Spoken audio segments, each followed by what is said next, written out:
मातः समस्तजगतां मधुकैटभारेः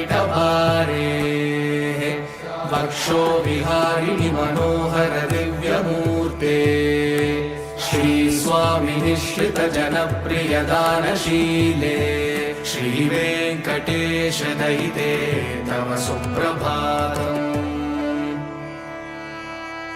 तव सुप्रभातमरविन्दलोचने भवतु प्रसन्नमुखचन्द्रमण्डले विधिशङ्करेन्द्रवनिताभिरर्चिते वृषशैलनाथदयिते दयानिधे